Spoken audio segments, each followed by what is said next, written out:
은행 지점장. 말만 들어도 뭔가 든든하죠.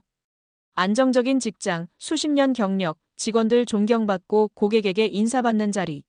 매일 수십 명의 사람들과 부딪히며 바쁜 하루를 보내던 사람이었습니다.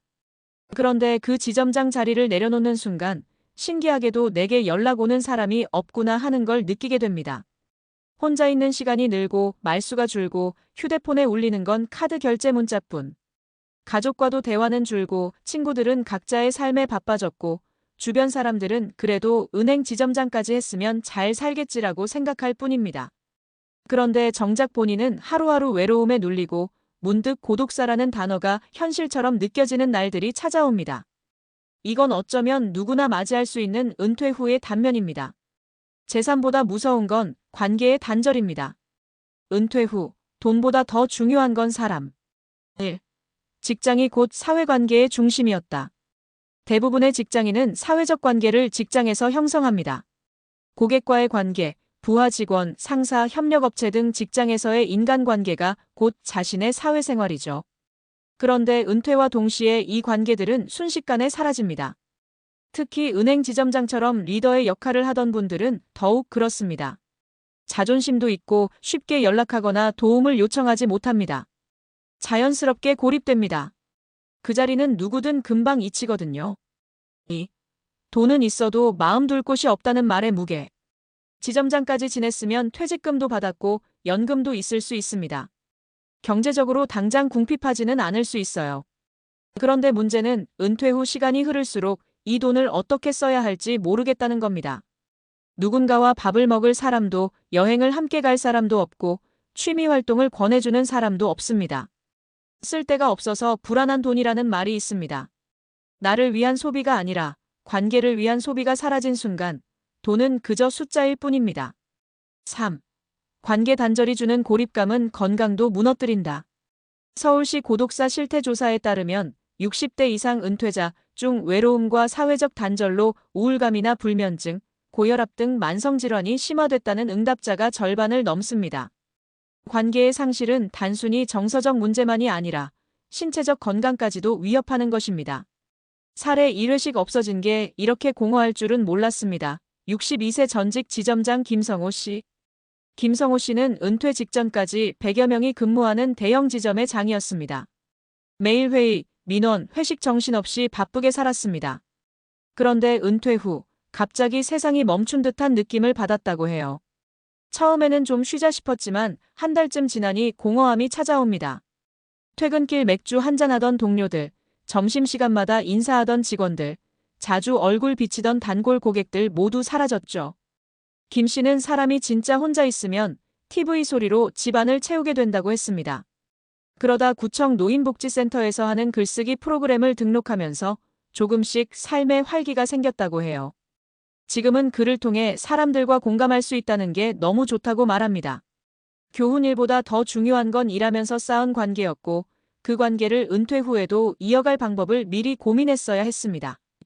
가족도 내 삶에 관심 없는 것 같아요. 60세 초반 전직 금융인 이정환 씨. 이정환 씨는 은퇴 후 자녀 둘은 독립했고 아내는 늘 바쁜 사람입니다. 부부 사이도 은근히 멀어졌다고 말합니다. 가족들과 한 집에 살아도 대화는 날씨나 뉴스 얘기 정도. 마음을 나눌 공간이 없다고 느꼈습니다. 어느 날 갑자기 가슴이 답답해 병원에 갔더니 스트레스성 공황장애 진단을 받았답니다. 말할 사람이 없다는 게 이렇게 무서운 건 줄 몰랐다는 게 그의 말이었습니다. 지금은 종교 모임과 취미 등산 동호회에 가입해 일주일에 34번 외출을 합니다. 사람을 만나야 내가 살아있다는 느낌이 든다고 말하죠.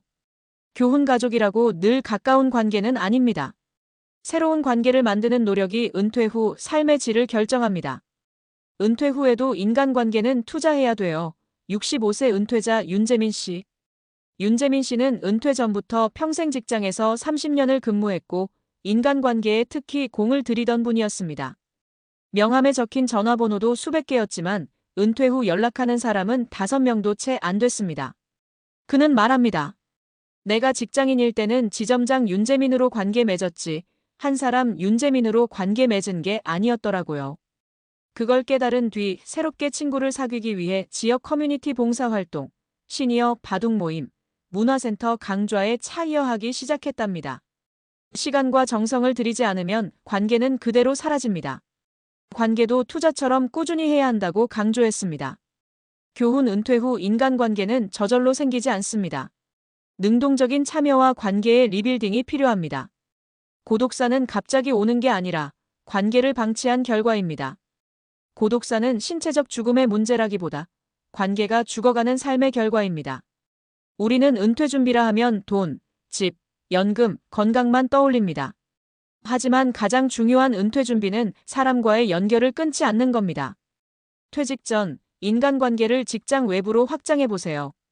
퇴직 후 새로운 커뮤니티에 기꺼이 몸을 담아 보세요. 가족만큼 중요한 건 나를 이해해주는 동년배 친구입니다. 관계는 투자입니다. 시간과 감정, 그리고 용기를 들여야 수익이 생깁니다. 솔직히 말해서 지점장까지 했으면 인생 성공한 거라 생각하잖아요. 근데요, 그 자리를 내려놓는 순간 연락도 뚝 끊기고 세상에 나 혼자 남은 느낌이 듭니다. 사람 속에서 살던 우리가 갑자기 무인도에 떨어진 기분이에요. 돈이 아무리 있어도 밥같이 먹을 사람 없으면 소용없습니다. 내 얘기 들어줄 사람, 한 번쯤 얼굴 보고 웃을 사람. 그게 은퇴 후 진짜 재산입니다. 관계를 미리미리 준비합시다.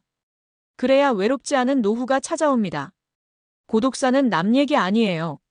준비 안 하면 어느 날 내 얘기가 됩니다.